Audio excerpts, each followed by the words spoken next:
ইরশাদ করেন, যে ব্যক্তি সকালবেলা 3 বার তেলাওয়াত করবে আউযু বিল্লাহিস সামিউল আলিম মিনাশ শাইতানির রাজিম, এরপরে সূরা হাশরের শেষ 3টি আয়াত তেলাওয়াত করবে, রব্বুল আলামিন ওই ব্যক্তির জন্য 70,000 ফেরেশতা নিয়োগ দিবেন যারা সারা দিন ওই লোকের জন্য মাগফিরাতের দোয়া করবে। শুধু এখানেই শেষ নয়, বিশ্বনবী ফরমান ওয়া ইন মাতা ফি যালিকাল ইয়াউমি মাতা শাহীদান, ওই দিন যদি ওই ব্যক্তিটা ইন্তেকাল করে সে শহীদ হয়ে কিয়ামতের দিন আল্লাহর সামনে দাঁড়াবে। সকালবেলা যদি পড়েন 3 বার আউযু বিল্লাহিস সামিউল আলিম মিনাশ শাইতানির রাজিম 3 বার পড়ে সূরা হাশরের শেষ 3 আয়াত যদি তেলাওয়াত করেন, তাহলে আপনার জন্য আল্লাহ তাআলা 70,000 ফেরেশতা নিয়োগ করবে।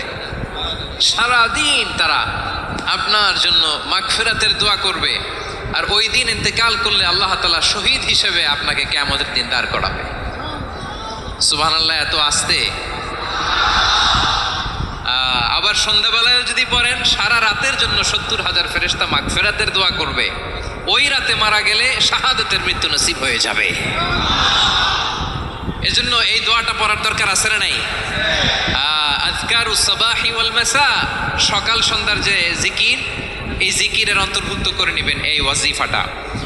যে হাদিসটা বর্ণনা করলাম সুনানে তিরমিজির হাদিস, যদিও হাদিসটা সনদের দিক থেকে দাঈফ, কিন্তু মুহাদ্দিসিনে ইকরাম বলেছেন যেহেতু এটা ফাজাইলুল আমালের হাদিস, এটা পড়ার ক্ষেত্রে কোনো নিষেধাজ্ঞা নাই, এটা পড়া যাবে।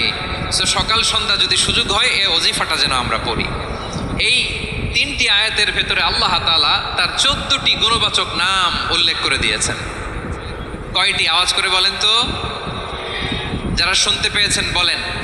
এই 3টি আয়াতের মধ্যে আল্লাহর কয়টি সুন্দর সুন্দর গুণবাচক নাম আছে বলেন তো? কয়টি?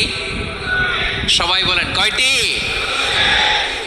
14টি গুণবাচক নাম, চমৎকার চমৎকার নাম।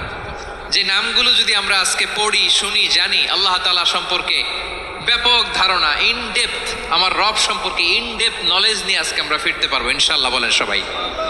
আসুন আমরা আল্লাহ তাআলার এই চমৎকার চমৎকার 14টি নামের ব্যাখ্যা বিশ্লেষণ আজকের এই তাফসীর ময়দান থেকে জানি। প্রিয় ভাইয়েরা, আল্লাহর অনেক সুন্দর সুন্দর নাম আছে, আমাদের উচিত এই নামগুলো দিয়ে আল্লাহকে ডাকা।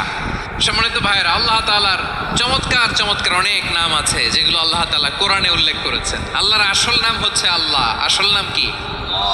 সবাই বলুন, আসল নাম কি? আল্লাহ তাআলার আসল নাম হচ্ছে আল্লাহ।